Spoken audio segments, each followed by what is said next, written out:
Bienvenue sur Indépendante et Authentique, le podcast pour booster ton état d'esprit et ton entreprise.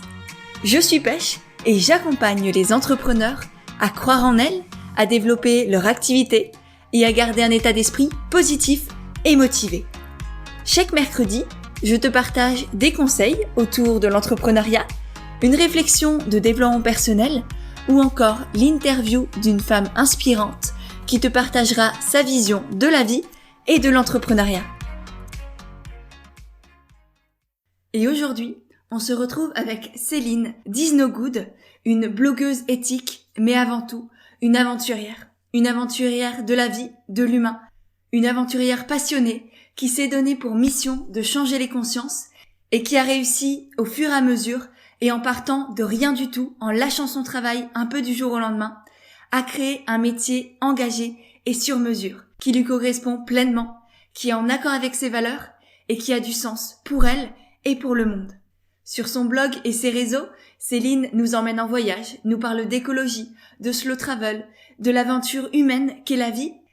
Et dans cet épisode, avec Céline, on a parlé du coup de son parcours, du moment où elle a tout quitté, de ce déclic qu'elle a eu et à partir duquel elle n'a plus pu revenir en arrière et à partir duquel elle savait que quelque chose allait et devait changer. Elle nous a aussi du coup partagé ses conseils pour surmonter ses peurs et arrêter de chercher la reconnaissance des autres constamment. Elle a aussi expliqué comment elle a réussi à se créer cette activité sur mesure sans avoir aucune idée de ce qu'elle allait faire au départ. Elle nous a partagé aussi les coulisses d'un blog éthique, comment ça se passe, comment on arrive à gagner de l'argent tout en restant en accord avec ses valeurs et en travaillant avec des petites marques qui n'ont pas forcément toujours les moyens. Et pour finir, on a parlé des impossibles possibles auxquels elle croit plus que tout et qui la portent au quotidien. Ça a vraiment été une très très belle conversation autour de nos valeurs, autour de l'entrepreneuriat, de l'éthique, de comment on peut changer les choses à notre échelle. Parce que oui, on a tous le pouvoir de changer les choses. Et juste avant de te laisser pour notre conversation, je tiens à remercier la petite bulle d'Elo qui a partagé la dernière interview dans sa stories sur Instagram. C'était l'interview d'Emna Evnar, qui est la fondatrice de Casidomi, une boutique bio en ligne et à petit prix. Donc voilà, c'était un très très bel épisode aussi et je te remercie encore une fois, la petite bulle d'Elo, d'avoir partagé ça dans tes stories sur Instagram parce que c'est vraiment ça qui m'aide le plus à faire connaître le podcast, à toucher de plus en plus de personnes. Et d'ailleurs, si jamais toi aussi tu veux faire de même, tu veux soutenir le podcast, eh bien n'hésite pas à faire une capture d'écran de l'épisode que tu es en train d'écouter et à le partager dans ta story sur Instagram en nous taguant avec Céline, @isnogood et @pêche-et-néglantine. D'ailleurs, tu peux aussi très bien laisser une note et un avis sur Apple Podcast. Ça m'aidera aussi énormément parce que c'est un peu eux les maîtres du podcast, entre guillemets. Et donc, c'est un peu eux qui décident quel podcast fonctionne ou non. Donc voilà, si tu as envie de me soutenir parce que tu aimes Indépendante et Authentique, eh bien, tu sais quoi faire. Instagram, partager en story et laisser un commentaire et une petite note sur iTunes. Voilou. Et sur ce, je te laisse pour ma conversation avec Céline d'IsNoGood. C'est parti. Bonjour Céline, merci beaucoup d'être avec moi aujourd'hui. Est-ce que pour les personnes qui ne te connaîtraient pas, tu peux te présenter, s'il te plaît? Alors, oui, donc je suis Céline, je suis, l'auteure du blog IsNoGood que j'ai créé il y a maintenant, 3 ans et demi.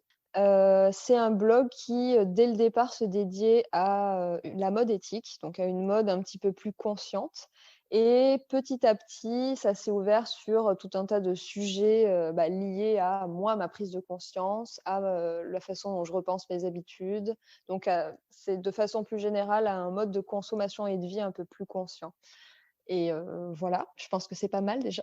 Ouais. Et ça, c'est ton activité principale ou est-ce que tu as quelque chose d'autre à côté? Ouais, j'ai quelque chose d'autre à côté et pour moi, c'est d'ailleurs très important de ne pas dépendre uniquement de mon blog parce que, je pense que ça me gênerait, éthiquement de dépendre de ce blog parce que ça voudrait dire que pour manger et payer mon loyer, je dépends, des partenariats qui se mettent en place et ça me poserait une question éthique parce que, mes partenariats, je les choisis avec soin. Donc voilà, il ne faudrait pas que je sois amenée pour ma survie à choisir des partenariats avec qui normalement je ne souhaiterais pas travailler. Donc en fait, je ne sais pas si je remonte tout le fil de l'histoire, mais en fait, Vas-y, j'ai partage-nous ton parcours. Alors, le CM2, comment ça s'est passé, tout ça? alors le CM2 très bien. À vrai dire, ça a toujours été très bien. Donc j'étais un petit peu, l'élève, enfin, oui, l'élève qui se posait pas trop de questions et qui allait là où on voulait qu'elle aille sans qu'elle ait juste voilà, à se poser de questions. Et donc bah, j'ai fait, une école de commerce, un master en finance et je me suis lancée, dans la vie active, dans un cabinet d'audit et j'ai travaillé là-bas pendant 3 ans. C'était, très intéressant. Enfin, j'avais l'impression d'être très intéressée. Parce que j'étais challengée, intellectuellement tout le temps. On me donnait de plus en plus de responsabilités. J'avais l'impression de faire un métier que personne ne comprenait, donc qui, quelque part, était un métier de personne, légèrement supérieure. En tout cas, voilà, j'évoluais dans un cercle, qui pensait comme ça. Enfin et je m'en rendais pas forcément compte parce que je m'étais jamais posé de questions. Et puis, voilà, la vie faisant, les rencontres faisant, les lectures faisant, à un moment, j'ai été capable de voir, en fait, ma vie, à côté. Donc, de faire le pas de côté et de me dire: «Attends Céline, bah, est-ce que ça te ressemble? Est-ce que tu es en train de faire quelque chose que tu aimes? Est-ce que ça a du sens pour toi? Est-ce que apportes quelque chose de positif, bah, à toi déjà et puis, aux autres ou même à la planète?» Ce qui semblait quand même avoir une importance pour moi. Et en fait, à partir du moment, voilà, où j'ai réalisé que, beh, j'étais pas tout à fait là où je devrais être, bah, je suis partie. Et hem alors je suis partie, donc ça m'a donné du temps. J'ai créé, ce blog, donc Is No Good, que je voulais créer déjà depuis très longtemps, mais comme j'avais un métier qui était très prenant, ben, j'avais pas pu, le faire avant.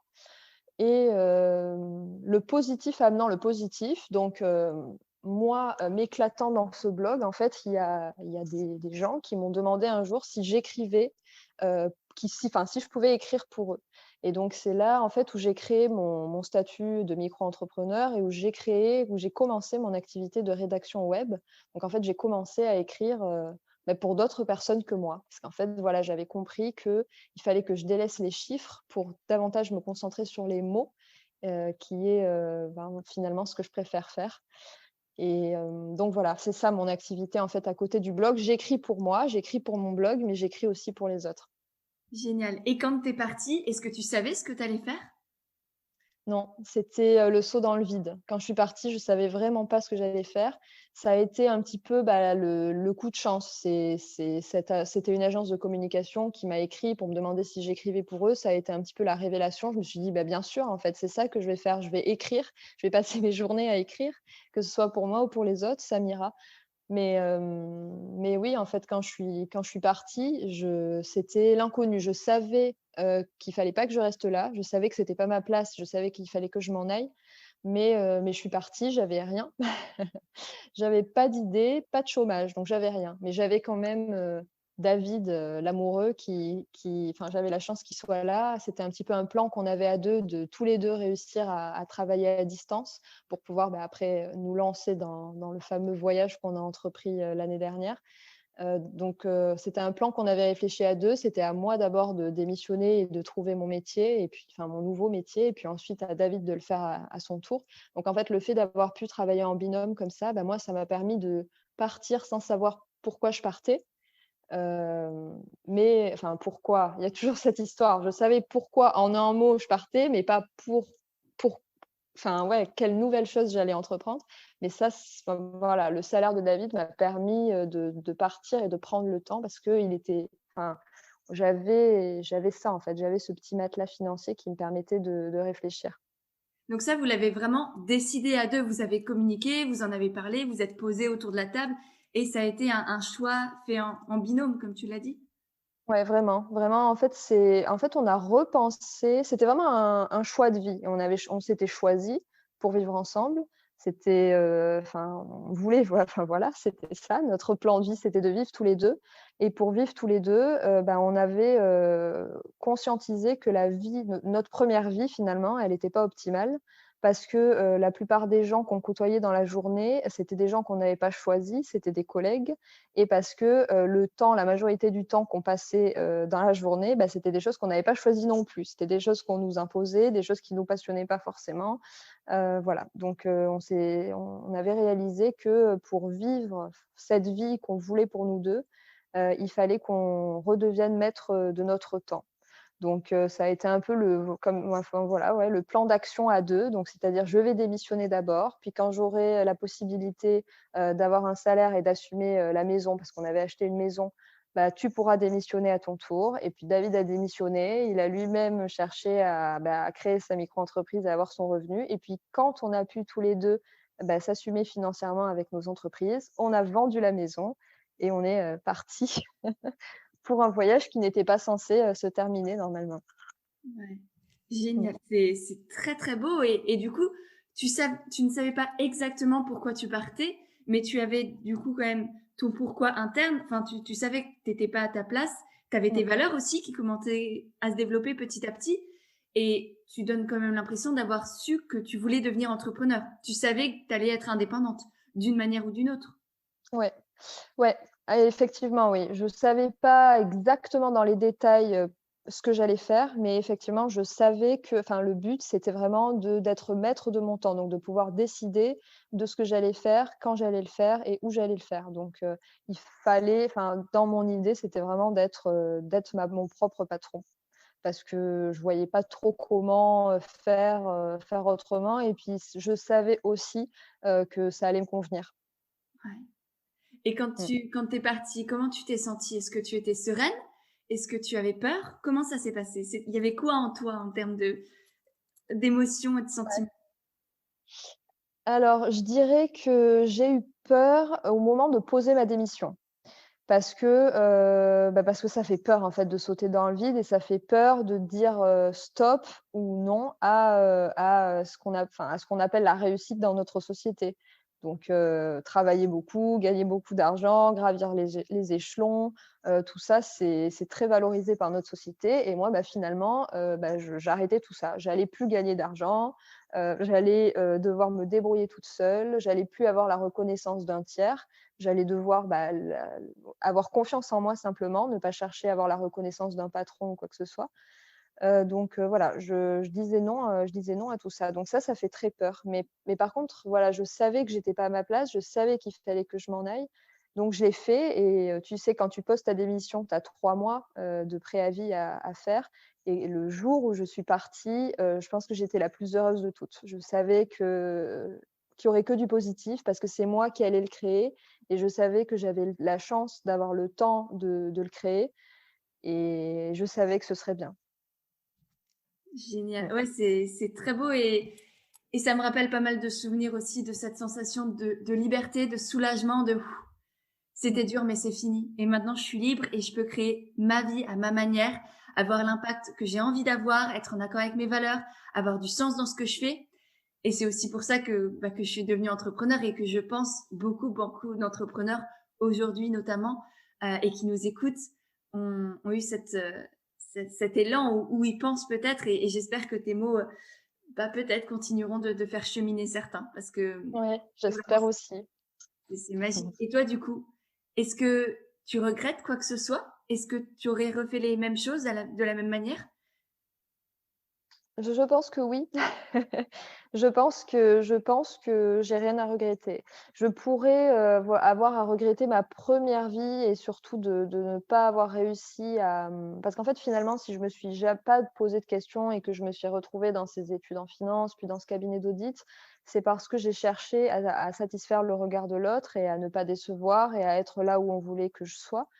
Ça, c'est quelque chose que je pourrais regretter, mais bon, j'attribue ça aussi il faut bien faire des erreurs, hein, il faut bien être jeune et puis grandir donc et puis je regrette pas du tout non plus cette première vie parce que, bah, comme je te dis, en fait, finalement, j'étais dedans, j'étais un peu dans le tourbillon, ça m'intéressait, enfin et c'est ça qui est terrible d'ailleurs, c'est que quand ça t'intéresse et que tu réussis et que les gens sont contents de toi, c'est très difficile, en fait, de sortir de ce cercle et ça, je l'ai vu, en fait, au moment où j'ai démissionné.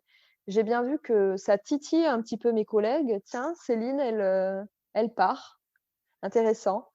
Mais malgré tout, c'est très, très difficile en fait de réussir, à faire le pas de côté, à considérer sa situation et puis à se dire: «C'est peut-être pas malgré tout ce que la société» enfin malgré que voilà, c'est ça que enfin malgré que non, il faut pas que je dise ça, il faut pas dire malgré que. Bien que la société, me dise que je suis vraiment là où il faut, c'est-à-dire que je travaille beaucoup, que je gagne beaucoup d'argent et que c'est très reconnu et ben, malgré ça oui, malgré ça, il faut que je m'en aille je voyais bien en fait qu'il y avait beaucoup, beaucoup de résistance au changement, auprès de mes collègues, mais que voilà, j'avais peut-être planté un petit peu la graine. Et est-ce que tu aurais des conseils pour les personnes alors, soit qui sont en train d'avoir cette prise de conscience, qui se disent, je suis pas à ma place aujourd'hui et je sais pas quoi faire et j'ai peur, je suis terrorisée parce que j'ai peut-être des enfants, parce que bah, j'ai peut-être un prêt à rembourser, parce que voilà, la société et puis mes parents, qu'est-ce qu'ils vont dire et mes proches, qu'est-ce qu'ils vont dire, toutes ces peurs-là du jugement des autres, effectivement, parce que on est dans une société où on nous apprend que notre valeur dépend du jugement des autres. Parce Mmh, que toutes les notes à l'école, tous ces diplômes, toutes ces valorisations d'autrui, c'est comme ça qu'on grandit. C'est comme ça qu'on se construit et c'est comme ça qu'on a l'impression d'exister.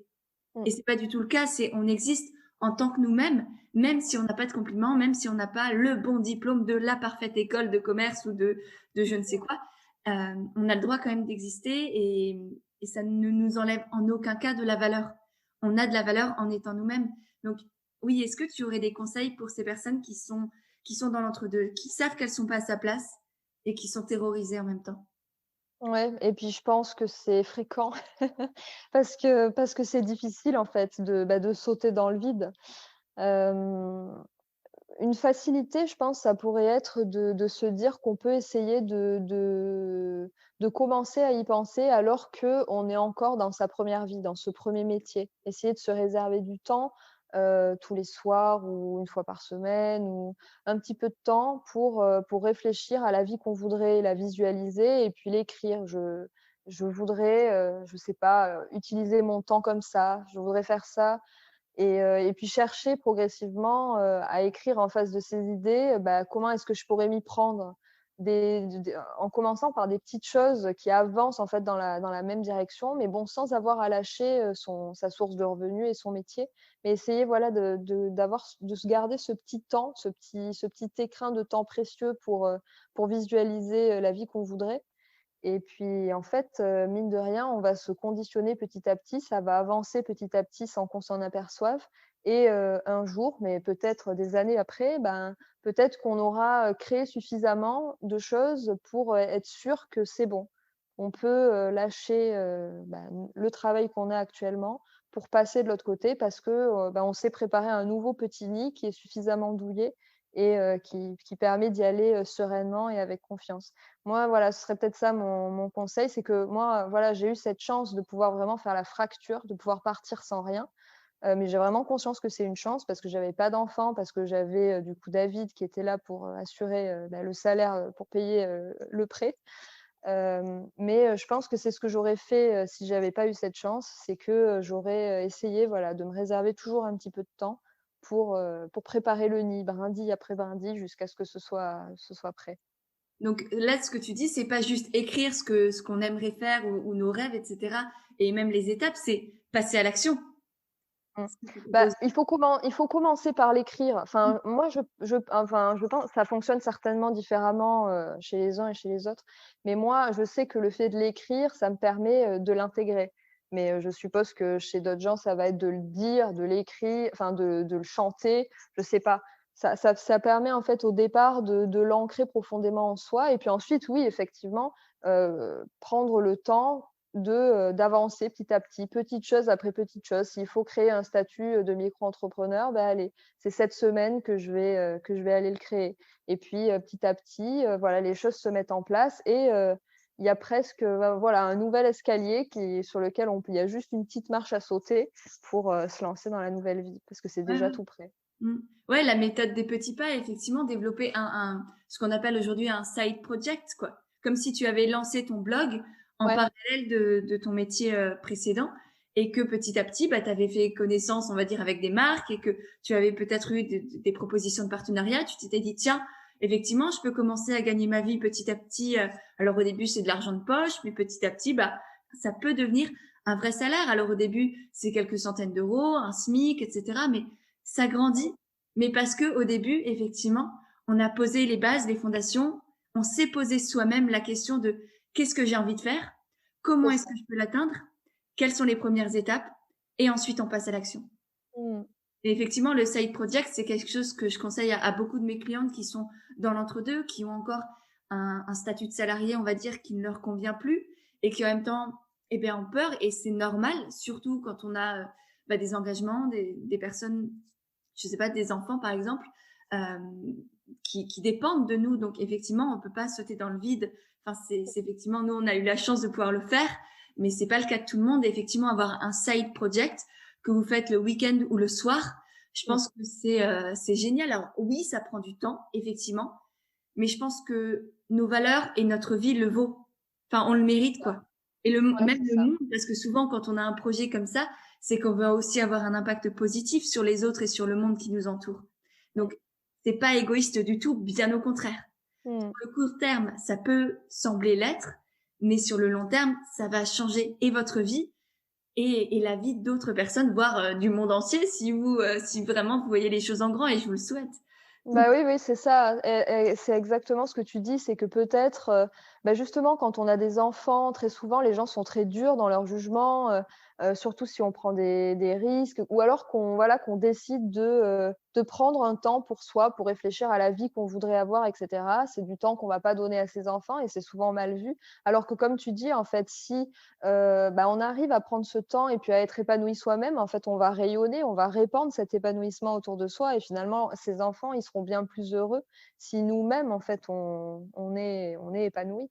C'est ouais, il faut prendre ce temps, comme tu dis, c'est tellement important de se connaître, de se comprendre, de savoir quelle est la valeur qu'on a à apporter au monde et puis ensuite d'y aller, quoi. De se sentir capable de le faire et de le faire. bah oui, mais tellement. Un enfant qui voit sa maman ou son papa malheureux, bah, il est malheureux lui aussi. Donc, ouais, c'est hyper important. Ok, génial. Donc ça, c'est un peu pour le passé. Et aujourd'hui, comment ça se passe?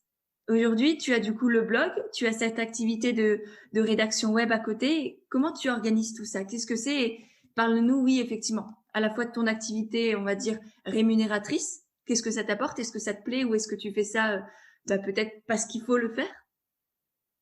Bah, alors du coup, mes 2 sources de revenus, ça va être mon blog et ça va être, enfin écrire pour enfin mon activité de rédaction web. Le fait en fait de pouvoir cumuler les 2, moi, me permet, d'avoir une, vraie indépendance, donc sur le blog, donc de ne pas choisir, enfin de pouvoir choisir mes clients avec soin et à l'inverse, ça me per en fait le fait d'avoir le blog et d'avoir aussi des marques avec lesquelles je travaille, me permet de choisir mes clients, en rédaction web et donc en fait, si au départ, voilà, j'écrivais vraiment pour tous les sujets, pour tout type de clients et cetera, maintenant en rédaction web, en fait, le fait de pouvoir les choisir, bah, je me permets que finalement tout ce que je vais écrire sur le web, ça apporte quelque chose de positif. Donc je vais travailler uniquement pour des marques, qui vont, chercher à faire mieux, qui vont, chercher à instruire, et qui vont, oui, voilà, enfin, vouloir que ma plume serve à aller dans la bonne direction, dans ce que moi je considère en tout cas comme étant la bonne direction, donc plus de conscience, environnementale, écologique, humaine, voilà. Oui, c'est vrai parce Donc qu'on n'a pas trop dit, mais toi, ton blog, ton univers, il tourne surtout autour de l'écologie et de la mode éthique. c'est C'est vrai ça. je crois que pour les personnes qui ne te connaissent pas, enfin, tu l'as dit au début, mais on n'a pas Mmh. encore creusé ce sujet-là qui m'intéresse aussi énormément. Et donc, avec le blog, tu as des partenariats. Ouais, ouais, ouais. Ça a commencé, ben, il y a pas si longtemps que ça, je dirais il y a peut-être, 1 an. Donc le blog a 3 ans et demi. Donc évidemment, bah, il y a 3 ans et demi, surtout quand on lance un blog de mode éthique et de consommation responsable, on ne s'attend pas à ce qu'un jour on gagne quoi que ce soit là-dessus puisque, bah, oui, c'est disons, c'est décorrélé du, consommer plus, du modèle, actuellement en place en général et majoritairement en place dans le blogging. Mais en fait, depuis un an, ça fait un an à peu près que les marques de mode éthique et les autres, d'ailleurs, dans la sphère éthique qui font des efforts, commence à considérer que le blogueur fait partie de la chaîne de valeur. Parce qu'il va aider à un certain moment à mettre en valeur la marque, à la faire briller et rayonner. Et donc, parce que ce sont des marques qui ont réfléchi en fait à leur éthique globale, bah, elles vont choisir de rémunérer voilà, le blogueur comme un ouvrier, comme quelqu'un qui va apporter de la valeur et soutenir le projet global de la marque. Et ça fait un an, voilà, que main dans la main, blogueur green et marketing, on essaye de communiquer de façon à ce que, bah, il y ait, voilà, une sorte d'émulation parce que finalement, en fait, on se soutient les uns les autres. Les marques, soutiennent notre travail comme nous, on soutient le leur et ça fait, ça on avance, joliment main dans la main et ça fait un an, voilà. Ok, génial. Et du coup, ça passe par des posts sponsorisés, ça passe de l'affiliation. Est-ce que là-dedans, même à l'intérieur du blog, on va dire, tu as différentes sources de revenus? Ou est-ce que tu Oui. acceptes d'en parler? Oui, oui, bien sûr. Bah, il y a un peu de tout. Il y a de l'affiliation, mais de toute façon, c'est toujours indiqué. Il y a des posts sponsorisés sur Instagram, des articles qui vont être, sponsorisés aussi. Ça peut prendre toute forme, mais évidemment, c'est toujours indiqué. Ça fait aussi partie de la démarche éthique, globale. C'est que même si, on va parler d'un produit, donc on va être dans la démarche de consommer mieux. Il va quand même toujours y avoir, enfin, ce qui pour moi est la base de ma réflexion écologique, qui va être le consommer moins. Donc ça, c'est toujours un peu le paradoxe, du blogueur green, c'est qu'on va être amené à parler d'alternatives pour consommer mieux, mais voilà, en général, il y a toujours en sous-teinte, qu'il faut consommer moins, quoi, malgré l'alternative qu'on présente. Donc voilà, et le fait du coup de ne pas, être une publicité et donc de toujours bien indiquer que, ce que je fais là, c'est, enfin, par exemple, un post sponsorisé, ce post-là est travaillé avec la marque pour la soutenir. Bah, il n'est pas là pour, induire le consommateur à l'acheter, il est juste là pour lui présenter cette alternative qui est selon moi et mes critères, voilà, une marque qui va vers le consommer mieux. Ouais. Oui, je suis tout à fait d'accord. Et c'est juste la transparence qui va aussi avec toutes nos valeurs qu'on partage là, et dont tu parles très bien et que tu incarnes même très bien.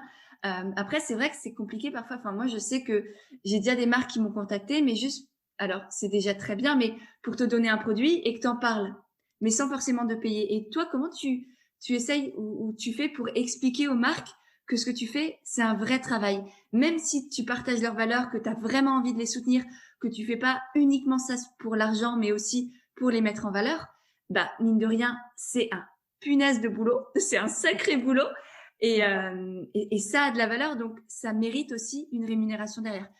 Comment Ouais. tu expliques ça aux marques? Ouais, en fait, c'est très intéressant parce que du coup, moi, j'ai commencé il y a 3 ans et demi et il y a 3 ans et demi, personne dans la sphère green ne se faisait, rémunérer, donc comme je te l'ai dit et même moi, moi-même, en fait, je considérais que c'était normal, que j'étais là pour soutenir des marques qui n'avaient pas de budget de communication parce qu'elles décidaient, de mettre ce budget ailleurs, donc c'est-à-dire dans le salaire des ouvriers, dans le choix des matières et cetera. Donc moi-même, en fait, j'étais persuadée de ça, qu'il fallait que c'était ma façon de contribuer au monde, ce temps bénévole, en fait, allait aider le monde à mieux s'en sortir, à mieux tourner. Mais en fait, j'ai très vite compris que, enfin, certaines choses qui m'ont vraiment révélée, c'est que, en fait, si moi, j'avais la chance finalement de donner du temps bénévole, c'est parce que j'étais extrêmement privilégiée. En fait, le temps bénévole, c'est extrêmement précieux. C'est-à-dire que ça veut dire que que j'ai une rentrée d'argent à côté qui me permet de me dégager du temps dans une semaine pour faire ça. Et en fait, du coup, j'ai trouvé que c'était extrêmement problématique parce que ça veut dire qu'il n'y a qu'une catégorie de personnes qui peut parler, de mode éthique et avoir un blog sur l'écologie. Ça veut dire que, enfin, voilà, quand on est mère de famille avec un emploi et qu'on est toute seule à assumer, d'élever ses enfants, quand on élève ses enfants seul, et ben, du coup, on peut pas se permettre, du coup, de se dégager ce temps bénévole pour, parler de marques de mode éthique. Du coup, ça veut dire, en fait, qu'il va y avoir qu'un son de cloche, ça va être celui des blogueuses qui ont toutes la même catégorie, de revenus, et qui donc ne peuvent pas comprendre, bah, évidemment l'entièreté de la population parce qu'on ne vit que notre vie, c'est difficile de se mettre à la place de tout le monde et donc il va y avoir qu'un seul son de cloche. Et en fait, quand j'ai réalisé ça, bah, déjà, je me suis dit: «Ah oui, tu as peut-être raison».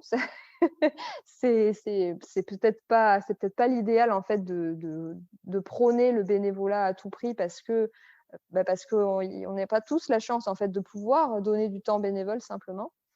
Et puis, il y avait aussi cette idée, en fait, je me rendais compte que plus mon blog grandissait, plus les marques me contactaient. Et donc, je voyais bien quelque part que j'avais de la valeur, que les marques cherchaient ma valeur. Et je me disais: «Elles ne peuvent pas vouloir, enfin, elles ne peuvent pas m'attribuer de la valeur, mais en parallèle, quand moi je leur demande une rémunération, me dire: "Ah ben non, tu ne vaux rien"». Il y avait quelque chose qui n'allait pas du tout, en fait, dans ce discours-là. Si j'ai de la valeur, c'est que je vaux quelque chose. Donc voilà, il y avait, une réflexion globale, en fait, sur le fait que finalement, ces marques qui avaient besoin de moi, finalement, pour communiquer, pour se faire connaître, très souvent, elles avaient bâti leur business model en oubliant la partie communication parce qu'elles s'étaient dit: «On va utiliser des personnes qui vont travailler gratuitement pour nous». Et en fait, ça n'allait pas, en fait, dans moi, ma conception d'une marque éthique. C'est une marque, comme je te disais au départ, donc qui a considéré l'entièreté de sa chaîne de valeur avec les individus qui sont dessus comme étant, valorisés à leur juste valeur. Donc voilà, en fait, j'ai fait beaucoup d'éducation, je dirais, mais je suis pas la seule, hein. On est beaucoup de blogueuses à travailler ensemble et à faire cette éducation auprès des marques, hein, et à expliquer qu'en fait, on travaille tous ensemble. C'est-à-dire que nous, on est là pour soutenir les marques, mais les marques sont aussi là pour nous soutenir parce que sinon, qu'est-ce qui va rester aussi? C'est que si personne ne rémunère les blogueurs green alors que les autres blogueurs plus conventionnels sont rémunérés, bah, les blogueurs green, ils vont devoir retourner au travail, ils vont devoir se chercher un autre travail et une autre source de revenus, et ils n'auront pas, la possibilité de faire du travail bénévole et de mettre les marques éthiques en avant. Et donc les marques éthiques, eh ben, elles redeviendront, dans l'ombre, personne ne les verra puisque, c'était, le travail des blogueurs green finalement d'en parler. Donc voilà, c'est un cercle vertueux, c'est si tout le monde se soutient, eh ben, on peut avancer ensemble. C'est hyper intéressant et effectivement, je te rejoins sur tous les points. Il y en avait que j'avais déjà, conscientisé, on va dire et il y en a d'autres, notamment ton rapport avec l'idée du temps bénévole aussi. J'y avais jamais pensé et effectivement, ça me paraît mais tellement logique maintenant que tu Mmh. l'expliques. Donc vraiment merci beaucoup pour ces explications justement. Mmh. Ouais, non, c'est génial. Et du coup, est-ce que tu travailles comment tu fais quand une marque te dit, «Ah bah non, j'ai pas les moyens»? Parce que moi, c'est ce qui m'arrive, 1 fois sur 2 limite. Quand tu veux uniquement travailler avec des marques éthiques, 1 fois sur 2 dans ton mail, on te dit: «Ah bah non, j'ai pas de budget communication». Qu'est-ce que tu dis à la marque? Alors en fait, donc comme je t'ai dit, on est tout un groupe, enfin, on essaye en fait de communiquer beaucoup les unes avec les autres ou les uns avec les autres, mais c'est vrai qu'il y a beaucoup de filles, représentantes du blogging green. On se tient au courant parce que souvent, en fait, on s'est aperçu qu'il y avait des mensonges. C'est-à-dire qu'une marque acceptait de rémunérer les unes et pas les autres et voilà. Donc en fait, on a créé une sorte de consensus et encore une fois, hein, on a vite compris que le collectif, c'était mieux que de jouer toute seule dans son coin. Donc on se tient au courant, on se pose des questions et ça nous permet, d'avoir toutes la même parole, enfin voilà, et que ça serve à tout le monde. Donc voilà, déjà ça règle le problème de, certaines marques qui vont, décider de rémunérer les unes et pas les autres. Mais après, bien sûr, il y a des marques qui se lancent à peine, qui n'ont, pas forcément de budget, du coup pour se faire connaître. Bah, là, ça va vraiment être au ressenti. Ça va être, moi, il y a des marques que je vais adorer la démarche, je vais trouver que c'est jusqu'au boutiste, qu'il y a énormément d'efforts, qu'elles apportent vraiment quelque chose que moi, en tant que consommatrice, ça me plairait, que je pourrais clairement acheter de moi-même. Si une marque comme ça, m'écrit en me disant: «Par contre, là, je n'ai pas du tout de budget», alors déjà, je lui fais quand même mon petit speech d'éducation parce que, du coup, quand elle aura du budget, ce serait bien qu'elle pense à l'inclure, à l'injecter à cet endroit-là dans la chaîne de valeur parce que c'est important qu'elle n'oublie pas. Et par contre, voilà, moi, je suis tout à fait susceptible de l'accepter si c'est quelque chose qui vraiment m'enthousiasme à fond, que je suis son projet à fond et voilà. Donc ça dépend vraiment du ressenti, ça dépend de la marque, ça dépend, voilà, beaucoup aussi de ce critère. Est-ce que moi, en tant que consommatrice, j'aurais, acheté ça, de moi-même, en fait? OK, super. Et pourquoi aujourd'hui c'est important la mode éthique et la mode green pour toi? Et même peut-être en règle générale, mais là, c'est ton avis, pour toi, oui, vu que c'est ton domaine d'activité et qui me parle beaucoup, mais tu as tellement de connaissances là-dedans que je pense que c'est important là de sensibiliser peut-être les personnes qui nous écoutent ou qui se posent des questions ou qui s'en posent pas justement. Qu'est-ce que tu Mmh. aimerais? Bah, alors, moi la mode éthique, j'ai commencé à réfléchir à tout ça il y a bien, je pense, je sais pas, 6 7 ans. Ça a été, un cheminement, progressif et en fait, ça part de loin. Ma conscience écologique part de: «Qu'est-ce que je mange?» Puis ensuite, petit à petit, mes œillères tombent et puis, je vais remettre en question, un petit peu toutes mes habitudes du quotidien. Jusqu'à, beh, qu'est-ce que je mets sur ma peau? Et puis ça vient à, une fois que j'ai repensé un petit peu tout ce qui m'entoure, et ça là, ce t-shirt, qui l'a fabriqué? C'est fabriqué en quoi? Comment ça fonctionne? J'entends parler que, c'est le made in China, le travail des enfants. J'ai de vagues connaissances comme ça qui me sont arrivées au fil des ans, mais j'ai pas forcément de connaissances dessus et donc je commence à m'intéresser à tout ça et gros choc. Gros choc de découvrir en fait tout ce qui se passe à l'autre bout du monde et tout ce que je cautionne finalement, avec, bah, mes virées shopping ou mes paniers énormes que je commande en ligne. Hem, Gros choc en fait de m'apercevoir que, une population en exploite une autre pour tirer des chiffres d'affaires toujours plus gros et pouvoir exploiter toujours plus de gens. Donc il y a tout ce côté éthique qui me choque énormément et qui est vraiment le point de départ en fait de: «Bon Céline, il va falloir repenser tout ça, chercher des alternatives» et puis ensuite quand je creuse encore, bah, m'apercevoir que, toutes ces grandes entreprises qui exploitent ces gens, bah, ils exploitent aussi les sols, avec, le coton, ils exploitent l'eau, ils polluent énormément parce qu'ils rejettent énormément de solvants dans les eaux, dans la terre de toutes ces populations. Donc en fait, je m'aperçois que, nous, on voit rien, on a nos quand on entre dans un magasin, les lumières sont tamisées, tout est posé sur cintre joliment, j'ai plus qu'à les faire glisser et puis à acheter ce que j'aime et à aller à la caisse et tout en sifflotant. Mais en fait, à l'autre bout du monde, il se passe des choses, qui sont très, très loin, donc on ne voit pas. Évidemment, ça se passe chez des gens qui n'ont pas la parole, parce qu'ils n'ont absolument aucun pouvoir. Donc, voilà, quand j'ai réalisé ça, vraiment ce gap entre mon monde à moi de privilégié et puis le monde de voilà, de ces gens qui se font exploiter par des entreprises que je soutiens, c'est ça vraiment qui m'a fait dire, «Il faut que tu changes tes habitudes et puis il faut que tu en parles» parce que, clairement on n'en parle pas du tout même, enfin genre moi en tout cas je trouvais qu'on n'en parlait pas du tout à l'époque. OK, génial. Oui, effectivement, c'est que ce soit pour une question d'écologie, d'humanité, de Mmh, survie aussi de tous, en fait, en fin de compte, sur le long terme. Ouais, c'est hyper important. mmh. OK, génial. Et c'est de là où est partie aussi l'idée, parce que tu as un super générateur de marque en ligne. Enfin, est-ce que tu peux nous expliquer un peu ce que tu as créé? Oui, alors le générateur de marquise, je pense que je l'ai créé il y a 2 ans et demi. Donc avec c'est David qui s'occupait de toute la partie, développement du site parce qu'il est ingénieur informatique, donc j'ai pu compter sur lui là-dessus. Moi, en fait, je me suis occupée de référencer, l'intégralité des marques qui faisaient des efforts que je connaissais. D'ailleurs, je continue à le mettre à jour régulièrement parce qu'il y a toujours de nouvelles marques qui se lancent et d'autres d'ailleurs qui disparaissent. Et en fait, je voulais que ce soit un moteur de recherche de marques de mode éthique. Donc, il y a un formulaire en fait qui permet de dire: «Bah, je cherche, telle catégorie de vêtements avec, tel style, mon budget est de temps» et aussi en fait d'exprimer, quelles sont mes priorités de consommation. Donc est-ce que j'ai envie que ce soit fabriqué en France, en Europe? Est-ce que ça m'est égal? Est-ce que j'ai envie de privilégier, du coton bio, des matières recyclées? Est-ce que j'ai envie, que ce soit vegan?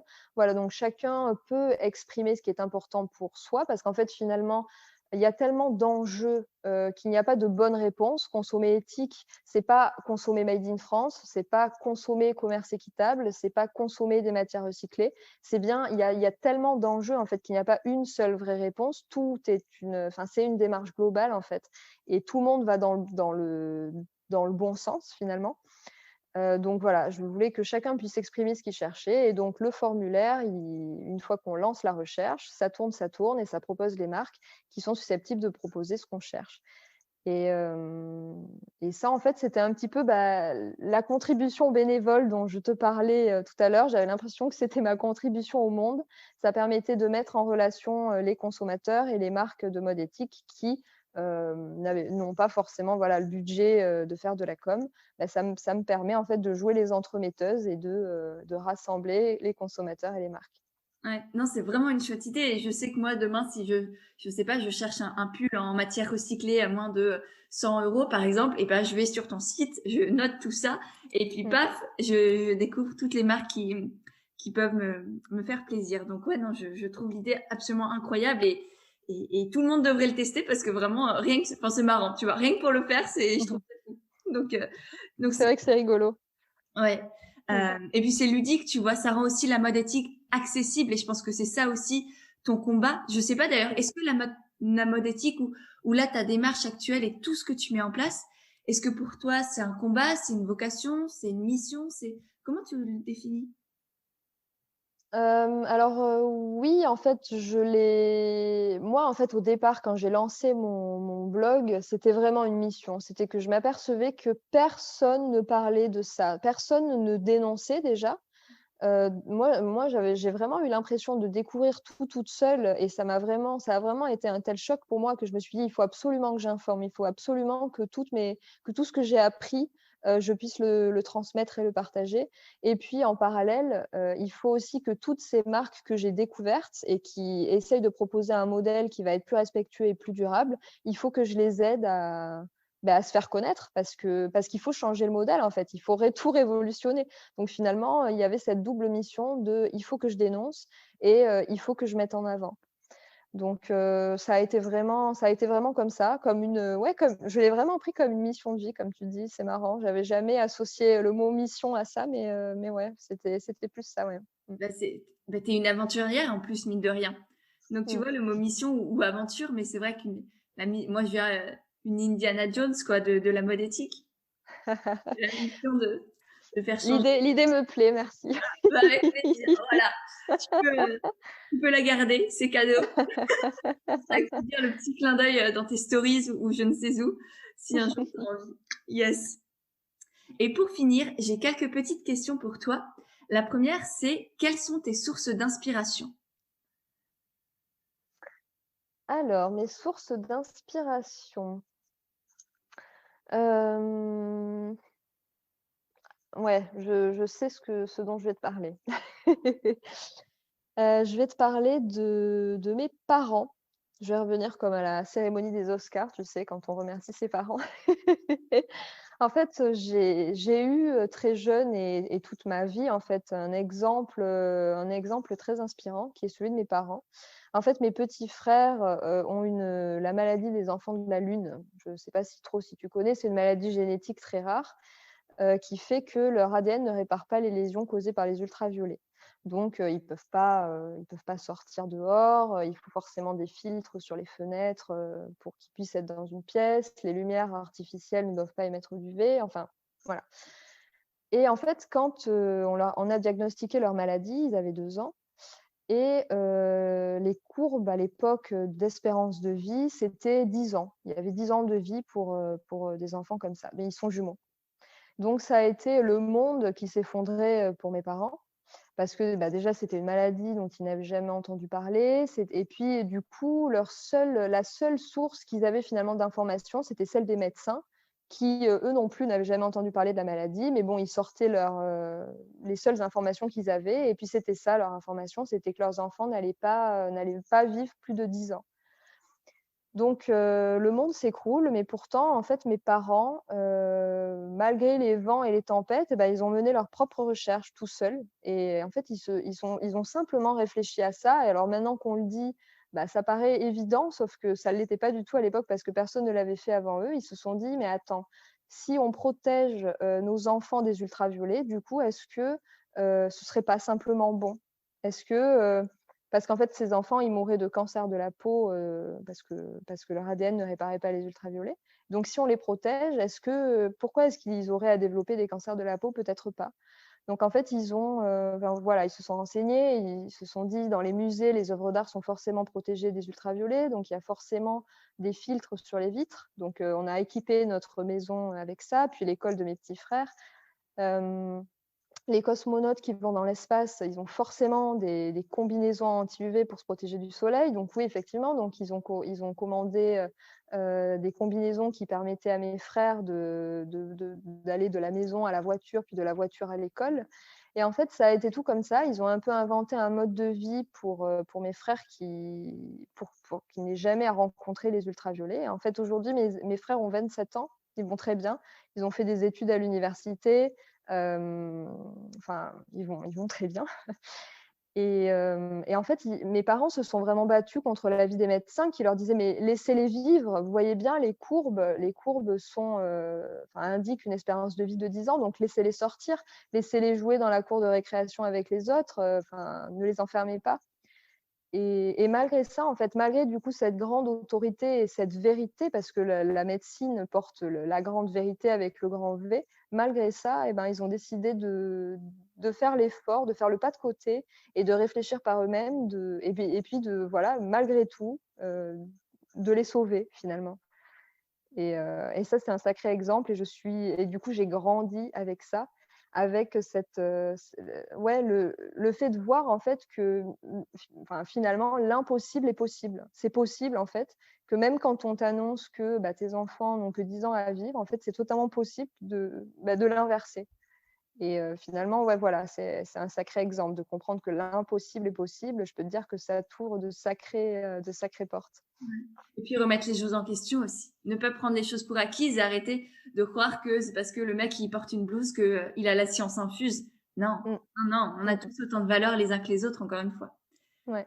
Bah, c'est très beau. Merci beaucoup pour ce.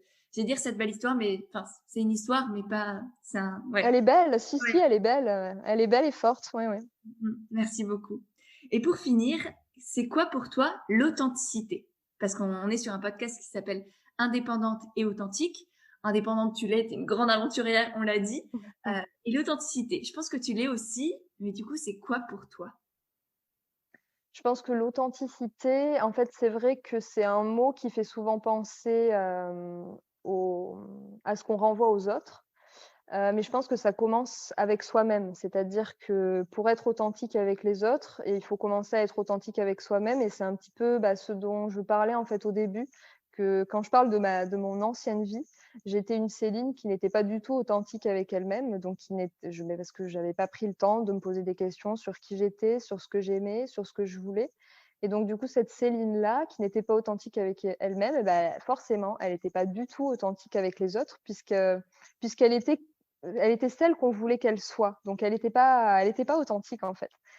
Et du coup, ben, le moment où j'ai changé de mon ancienne vie à ma nouvelle vie, ça a été le moment où j'ai cherché à être authentique avec moi-même. Et du coup, aujourd'hui, en fait, comme je suis moi-même et que, je m'apprécie, bah, je suis authentique avec les autres. Je suis vraiment moi-même, et en fait, le fait d'être vraiment moi-même et d'être alignée, bah, ça me permet aussi de cultiver la bienveillance, et je pense que ça va souvent ensemble. Je pense que quand on est authentique, on est souvent bienveillant avec autrui. Ouais, je suis bien d'accord.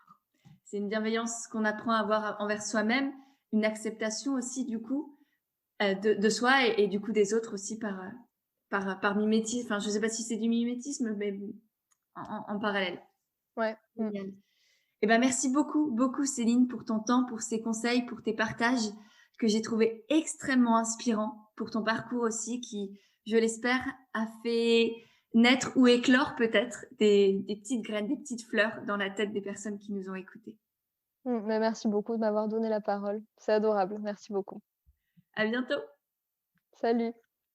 Et voilà, c'est de nouveau moi. J'espère vraiment que cet échange t'a plu. Si c'est le cas, n'hésite pas à le partager sur Instagram. Tu auras les liens de nos comptes directement dans les notes de l'épisode. J'ai déjà hâte de voir tes petits retours, de pouvoir te lire et te repartager.